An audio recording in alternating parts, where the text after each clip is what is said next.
Hello, this is Crystal Meach with Tao of the Heart podcast. And today I have Khadijah Lewis. Thank you for coming on today. And tell me a little bit about you. Oh gosh. First of all, thank you so much for having me. I am so happy to connect with you and your audience. Well, there's a lot to say, but let me try to keep my answers a bit short. Yeah, who do you want to know? The person, the professional, what I do, background professionally, you mean? Yeah, how did you get into conscious? Uh, like you talked, w- when we talked before, you were talking a little bit about placebo effects. Okay, well, that's my turning point in my life. Anyway, so a little bit of about me. I was born and raised in Morocco. Yeah, I love it. So I graduated from college with a bachelor degree in biology. Chased more like academic degrees, so I got my master in microbiology, but it wasn't enough. So I started studying other stuff until I got hired by a pharmaceutical. So I was in Paris, and then I got hired by Astra before they merged with Zeneca, and I was sent back to my country to promote their products. And I'm like, yay, great! So I get to go back, and I get to make tons of money because you know how big pharma is.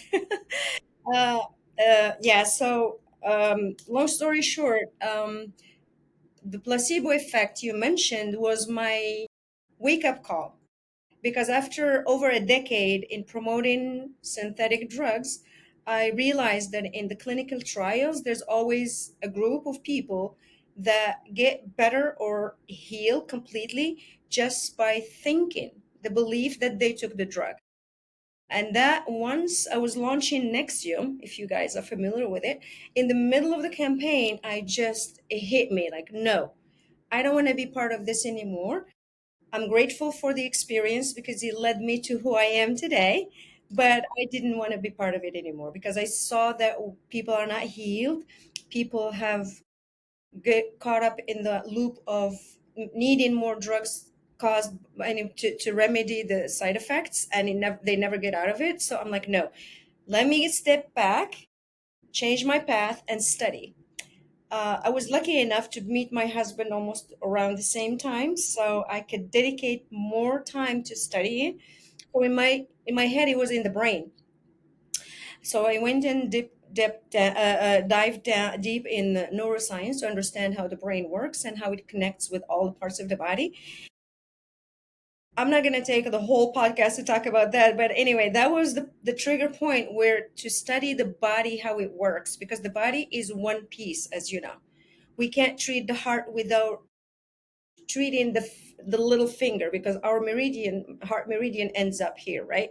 So all connected.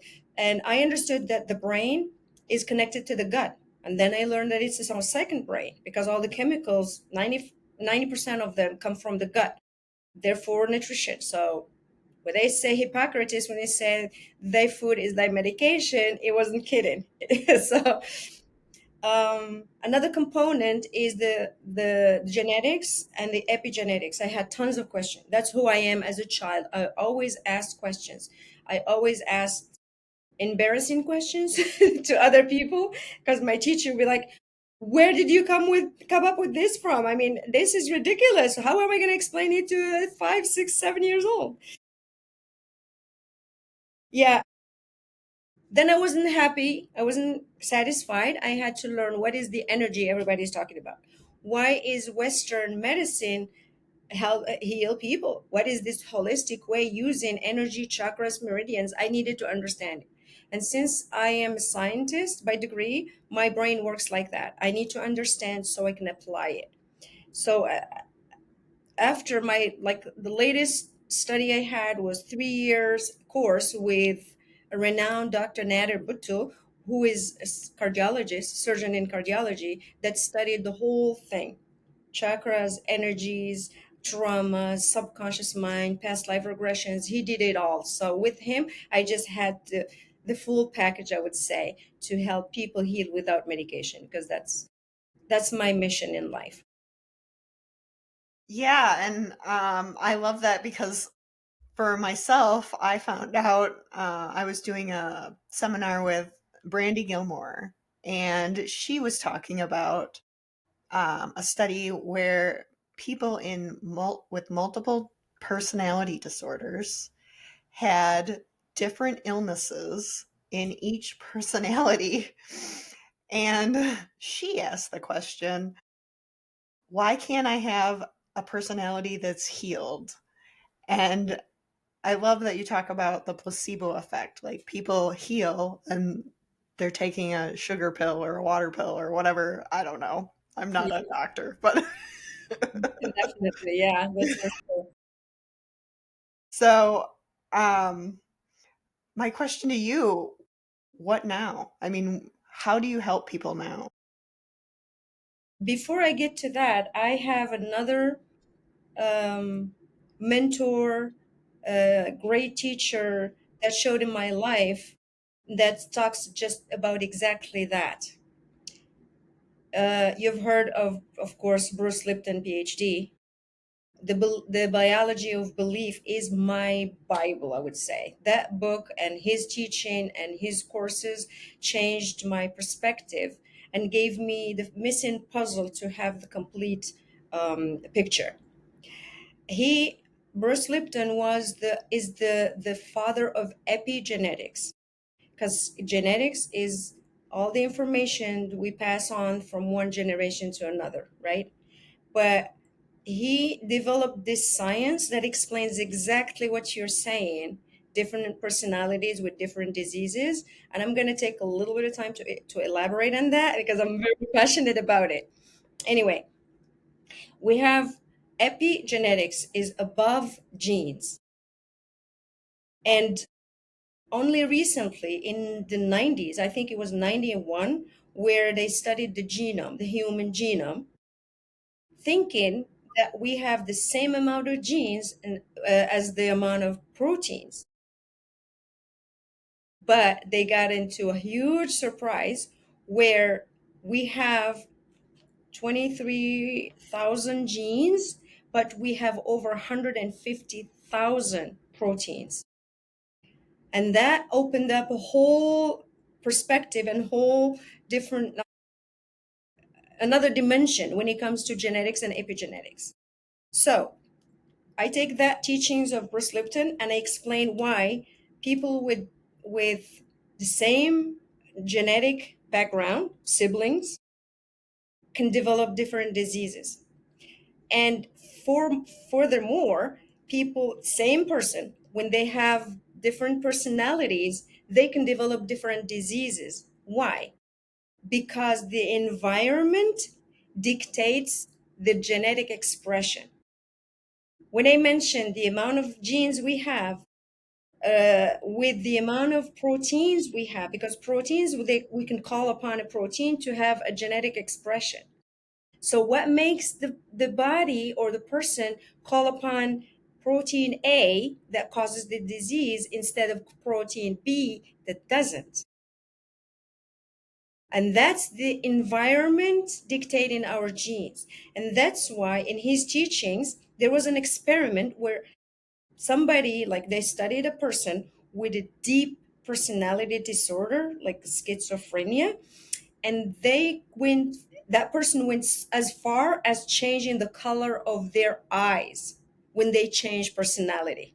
And that's that's in Dr. Bruce Lipton's studies. So that tells us that we are not victim for our genes. We are not a victim of others things outside of us. We can control, by controlling our environment, we can control our genes, therefore our health state. That's just amazing. Like that just blows my mind right now. It did when I learned it, and I'm like, what? So yeah, that's how powerful the environment is. And when I say environment is everything, is what the cells feed off, which is water. I mean, oxygen, first of all, because oxygen, if without breathing, we could die. uh, Water and food, and then all the signaling and the stimuli that the cell gets bombarded with. And that's the whole big part of the iceberg. That's the signals we get from our belief system, from our programming, from our society, from our beliefs.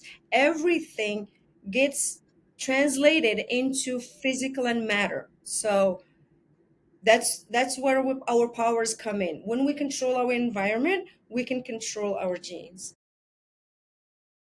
So, if someone has a belief system, they might not even be aware that they're carrying this belief system.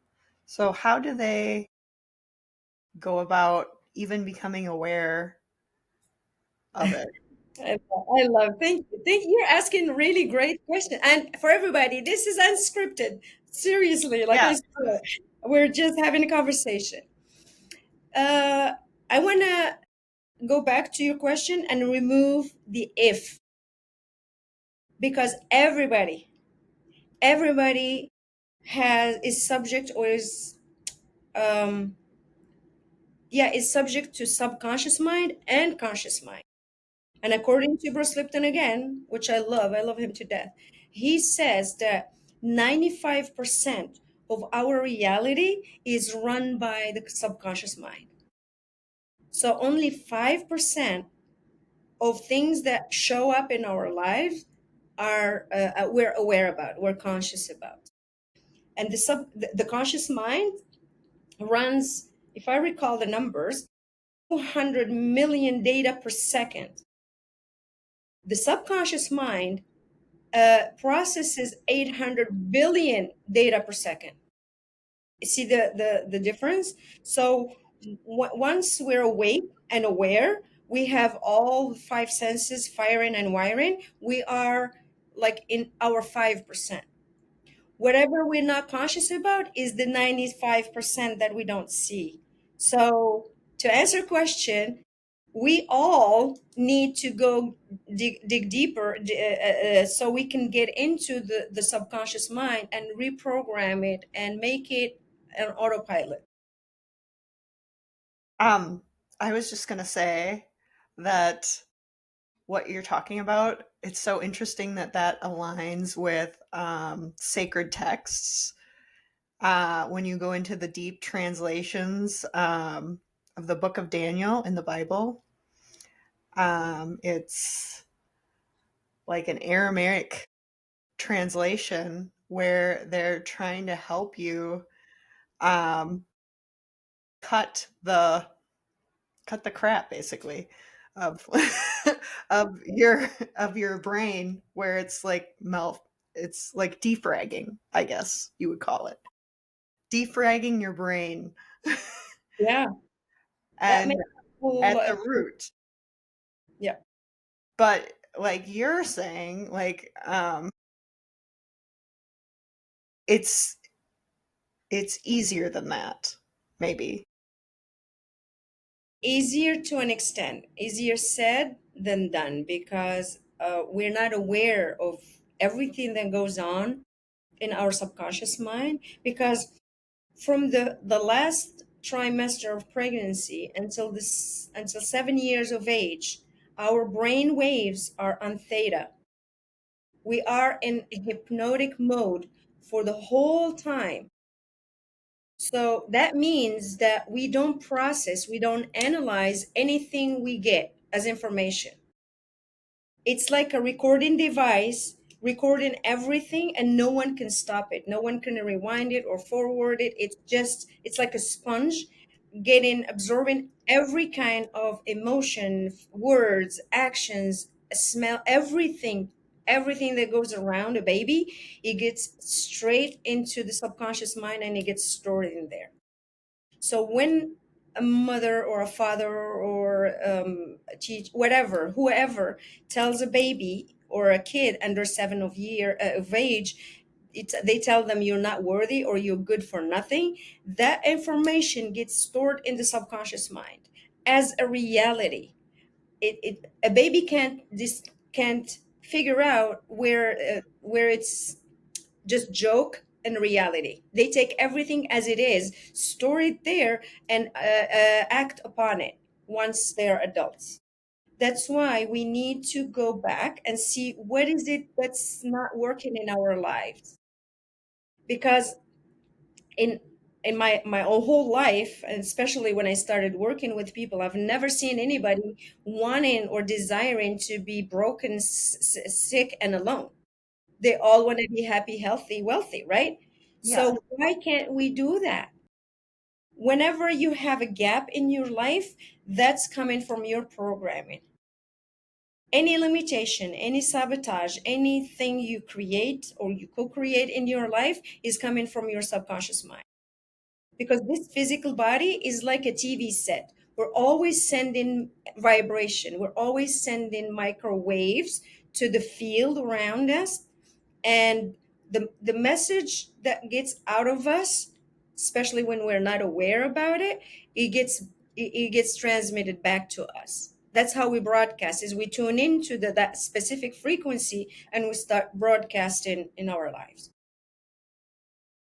I just want to say that's fascinating, and it also kind of brings like compassion Absolutely. for the people that I don't know. I'm just thinking of it like right now, like people on Facebook are always like randomly from a country, and they're telling me, that they're doing everything that they can to get some money, or they're completely broke, and it's it's a combination of things, but at the same time, we do know that we can heal. Yes, we do. Oh, I love you got emotional, and I I love know. your compassion. Sorry. No, do not apologize. At the contrary, yes, I'm gonna reflect on that because I've been around. I've been in different countries, and I've seen people struggle. And of course, we all have our traumas. We all have our limitations. Otherwise, we won't be here in this time and space reality, right? No. Yeah, we could use that to help each other grow, to help each other in any way possible we can, and also understand where people are coming from. Understand that only hurt people hurt. Understand that sometimes we see people doing things coming out of their programs. It's not like a parent, they say, you're not a good mom or you're not a good dad. I'm sure they did what they could. Oh, I just want to give you a hug right now. I know. It just So it's speaking sorry. just so much from my heart, which is my channel. And like people, it's easier to forgive, but at the same time to have the power to change so that they don't have to suffer anymore. Yeah, but when we forgive, we heal ourselves. Mhm. We get rid of that nasty frequency that can give us, that can block us from seeing the whole picture, from seeing that we're all one, that we're all connected. Mhm. Everything and the outside is a reflection of the inside. So when we see people like, when I, oh my goodness, So you probably weren't expecting that. I cry on a lot of my episodes. I'll tell you that. okay, well, Many people touch my heart. okay, I just hope I got you like emotional in a positive healing way. Yes, very much so. Yeah. So, let's just say that our heart goes on to everybody that's suffering, everybody that's struggling, everybody that is not seeing the light at the end of the tunnel. I send love and positive vibes everywhere I go. And I know for sure now, like quantum physics now proved that we are interconnected. No separation whatsoever. So when we feel other people's pain, we are feeling our own because we are just a reflection of each other. And what we could do is be strong for them so we can help them rise above whatever it is. And I'm praying to God to help each one and every one of us and people that are in need, just to rise above it, because everything is here to teach us something. And seeing you like that emotional touches my heart deeply and reminds me that we are all one. We are all children of God. So, yeah, virtual hugs. Big hugs.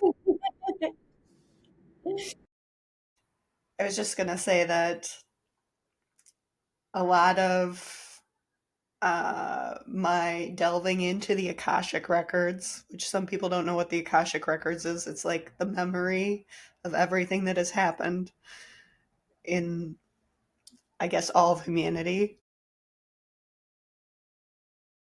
And a lot of the messages that come through the Akashic records for me are it's the rehab of the self that changes the world.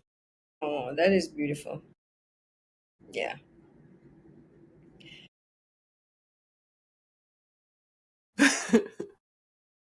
I just got emotional.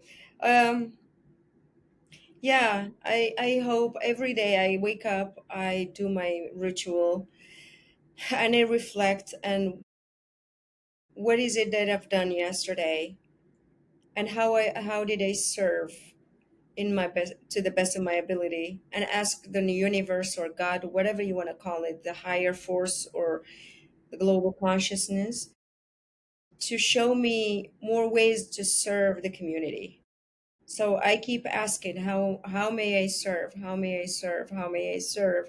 And that makes my day very light, productive, more giving than receiving, more caring than craving. That puts me in a place of abundance instead of a place of lack. And you can't give what you don't have. So I ask the universe and God to fill my heart with love, unconditional love for me, my loved ones, and everybody around, everybody that walks on the surface of the earth. And that makes my heart sing. So I love Oh, you, I love you too. girl. You are serving right now. I mean, just being on my podcast. Thank you. Thank you. Thank you so much for coming on. And if there's anything else you want to share, I just didn't answer your question earlier about how I okay. work. Because we, all of us, need to use our wisdom to help each other, to make the world a better place, to evolve in consciousness. Because beyond the matter, we want to evolve in consciousness, all of us. We want to hold hands and then just evolve to a better society, to a better community. Like, community, come in unity. That's what it is. So we want to send a message today through your platform, and I'm so grateful you have this, to tell people, let's get together energetically, intentionally, consciously, so we can change the world and make it better for our generation. And I do my part, like every day. I help people heal from disease, from illnesses. I do trauma releasing, because everything that happens is caused by, I want to call it trauma for lack of better words, for it's a dissonance. It's like a the imbalance in the frequency between the matter and the biofield. So that's what I do. I release the cause of the root cause of the problem, so the body can heal itself instantly and go back to homeostasis. How do I do it? I have a lot of different techniques that I developed during the my career, and I call it the omniscension method.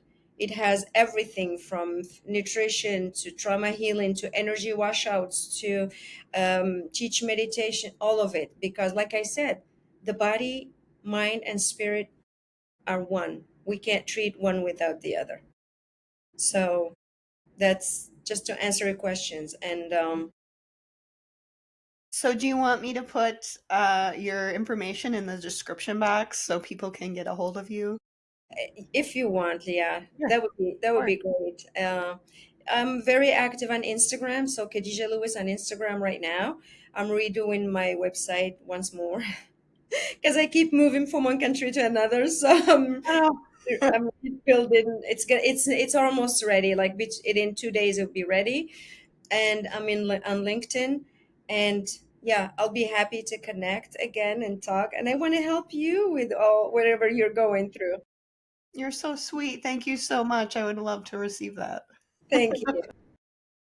Thank you for having me. I loved this conversation, and I'm very, very happy that I got to meet you. Yeah, there's a reason that we met. I mean, everyone on my path always shows up at exactly the right time. Divine timing. That's true. Mhm. So, Okay, thank you for watching, everyone. Have a wonderful day, and I hope that you were inspired today by Khadijah. I know I was.